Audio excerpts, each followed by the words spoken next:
چاہیے، عوام سے ریلیٹڈ کوشچن ہونے چاہیے. سب سے پہلے ڈاکٹر صاحب سوال کریں گے. ڈاکٹر صاحب نے آج مجھے جناب دن کے وقت کی دھمکی لگا دی. مجھے کہتے ہیں جناب پھر تیار ہو جاؤ.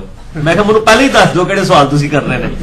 تو انہوں نے ایک دو سوال بتایا. میں کہ جناب یہ نہ کریو سوال وہ کرو جڑے کو پبلک نو چاہیے دینے، کوئی پبلک کی ضرورت ہے جو کوشچن وہ کریں آپ.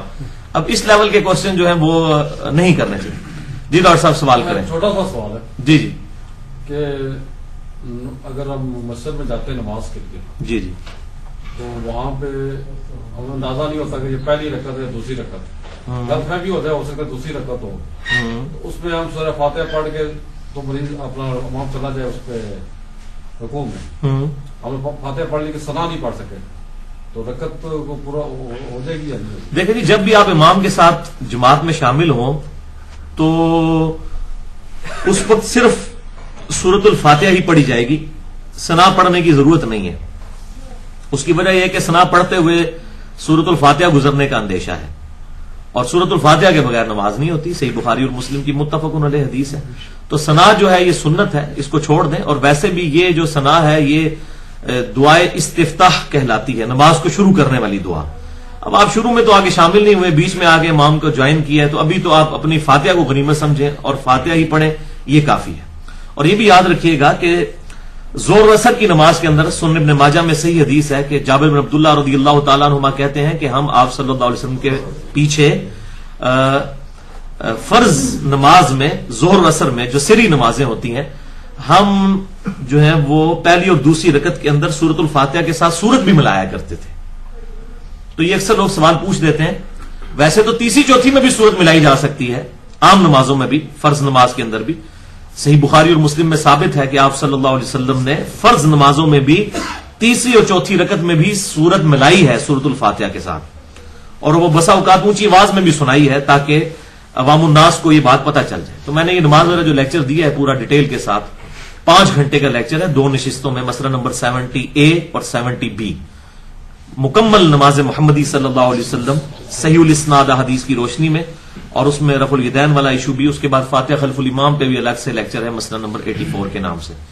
تو اس میں ڈاکٹر صاحب پھر ضرورت نہیں ہے آپ کو ثنا پڑھنے کی، بلکہ سورۃ الفاتحہ پڑھیں اور اسی کو غنیمت سمجھیں. اور آج کل اماموں نے بھی صورتحال بنا دی ایسی عجیب کہ اصولاً تو جو سنت طریقہ ہے وہ یہ ہے کہ جب امام قرات کر رہا ہو اس وقت مقتدی پیچھے نہیں پڑھ سکتا. تو اس کے لیے سنت طریقہ جو میں نے فاتحہ خلف الامام والے لیکچر میں بھی بتایا تھا، جز القراء امام بخاری کے ریفرنس سے اور سنن ابی داؤد اور جامع ترمذی کے ریفرنس سے، کہ آپ صلی اللہ علیہ وسلم رکوع میں جانے سے پہلے ایک لمبا سکتہ کیا کرتے تھے، اور اس سکتے کے اندر ہی صحابہ کرام علیہم رضوان جو ہیں وہ سورۃ الفاتحہ پڑھا کرتے تھے. اس کی حکمت دیکھیں کیا ہے کہ اگر کوئی لیٹ آ کے شامل ہوتا ہے تو تب بھی اس کی سورہ فاتحہ نہیں چھوٹے گی، بجائے یہ کہ امام قرات کرتا جا رہا ہے اور آپ ساتھ ساتھ پیچھے سورۃ الفاتحہ پڑھتے جا رہے ہیں. وہ تو پھر قرآنی حکم کے خلاف ہے. جب قرآن پڑھا جا رہا ہوگا پھر آپ نے خاموشی کے ساتھ سننا ہے. پھر وہ سکتہ ہوا کرتا تھا جس میں لوگ پڑھا کرتے تھے. لیکن اب چونکہ امام جو ہیں وہ سنت چھوڑ چکے ہیں، تو اب ہماری مجبوری ہوتی ہے کہ ہم امام کی قرات کے دوران ہی سورۃ الفاتحہ پڑھتے ہیں. باقی جو غلطی ہے اس کا وبال اسی کے اوپر ہوگا. اس لیکچر کے اندر بھی میں نے یہ ڈیٹیل کے ساتھ بتایا کہ یہ امام ایسے ہیں کہ جن لوگوں نے سنت کو بدلا ہے.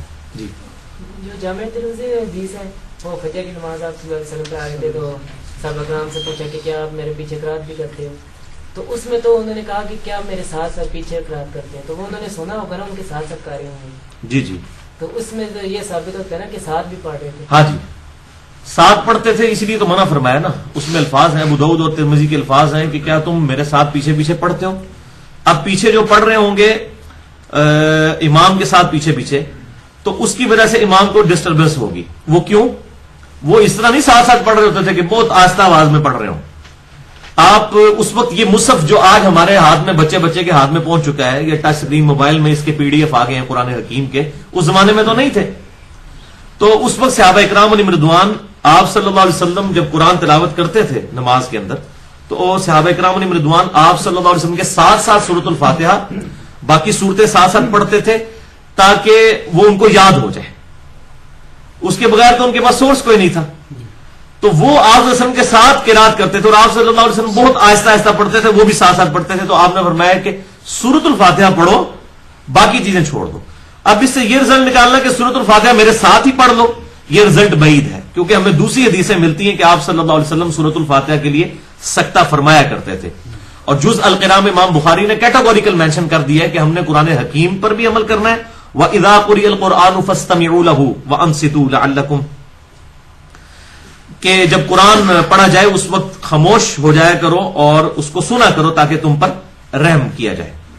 اور ساتھ ہی ساتھ ہم نے اس حدیث پر بھی عمل کرنا ہے جو بخاری اور مسلم دونوں میں موجود ہے، لا صلاۃ لمن لم یقرأ بفاتحۃ الکتاب، اس کی نماز ہی نہیں ہوتی جو نماز میں سورۃ الفاتحہ نہیں پڑھتا.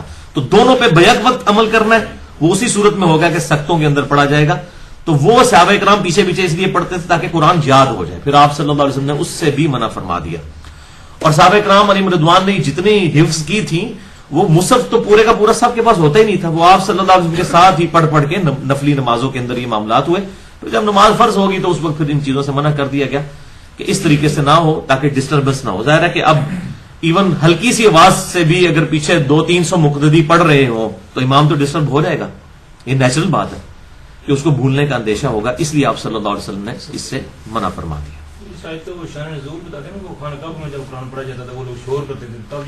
جی شان نزول کی بات جب یہ جو لوگ کر رہے ہیں خصوصاً اہل حدیث مکتبہ فکر کی طرف سے اعتراض اٹھایا جاتا ہے. حالانکہ مجھے حیرانگی ہوتی ہے کہ چلے باقی لوگوں کو تو ہم سمجھاتے ہوئے ہمیں تردد ہوتا ہے کہ وہ کتاب و سنت کے منہج پہ اس طریقے سے چلنے کے لیے تیار نہیں ہے. اہل حدیث بھی جب اس قسم کے اعتراضات کریں گے کہ جی یہ مکی آیت ہے وَإِذَا قُرِئَ الْقُرْآنُ فَاسْتَمِعُوا لَهُ، تو بھائی میرے یہی تو پھر رونا بریلویوں نے بھی رویا ہوا ہے کہ جتنی قرآن کی آیات ہیں یہ بتوں کے بارے میں نازل ہوئی ہیں. آپ ان شرک کی آیات کے ساتھ ہمارے شرک کی کیوں نفی کرتے ہیں؟ تو اس وقت ہم کیا کہتے ہیں کہ بھئی قرآن حکیم جو ہے یہ اللہ تعالیٰ کی طرف سے جنرل رولز ہیں. اسی پہ تو میں نے پورا لیکچر ریکارڈ کروایا ابھی مسئلہ نمبر 129 کہ قرآن حکیم اپنے شان نزول کا محتاج نہیں ہے. قرآن حکیم کی آیات کا شان نزول کچھ بھی ہو اس کا اینڈ رزلٹ وہی ہوگا. اگر مشرکین عرب کے بارے میں آیات نازل ہوئی ان کو کنڈیم کرنے کے لیے تو یہ بات یاد رکھیے آج بھی جو عمل کرے گا اس طرح کا چاہے وہ کلمہ کو مسلمان بھی ہو وہ بھی اسی فتوے کی زد میں آئے گا. اس کی ہم تکفیر تو نہیں کریں گے، وہ تو خوارج کا طریقہ ہے، لیکن اس کی غلطی تو پوائنٹ آؤٹ کریں گے. اسی طریقے سے وَإِذَا قُرِئَ الْقُرْآنُ فَاسْتَمِعُوا لَهُ، یہ آیت چاہے جس مرضی موقع پہ نازل ہوئی ہے اس کا حکم عام ہے. اور یہ میں نے فہم اپنا نہیں لیا بلکہ امام بخاری نے یہ فہم لکھا ہے جز القراء کے اندر. تو یہ بات کہنا غلط ہے کہ مکی صورت ہے فلاں، بے شک مکی صورت ہو مدنی صورت ہو اینڈ رزلٹ یہ ہوگا کہ جو اس میں حکم آیا ہے اس کو من و ان اسی طریقے سے قبول کرنا ہوگا. ورنہ تو یہ جتنی شرک کے اوپر مبنی آیات ہیں ان کا جو اکثر جو ہے وہ اہل توحید کی طرف سے پڑھی جاتی ہیں ان میں سے 99.9% آیات وہ ہیں جو بتوں کے بارے میں اور بتوں کی عبادت کرنے والوں کے بارے میں نازل ہوئی ہیں. تو پھر بریلوی سے ہی رونا رو رہے ہوتے ہیں؟ نہیں، وہ بھی غلط رونا رو رہے ہوتے ہیں اور یہاں پر اہل حدیث بھی غلط رونا رو رہے ہوتے ہیں. وَإِذَا قُرِئَ الْقُرْآنُ فَاسْتَمِعُوا لَهُ وَأَنصِتُوا، یہ نہیں. قرآن جرنل ہے، اس کے احکامات بھی جرنل ہیں. ٹھیک ہو گیا.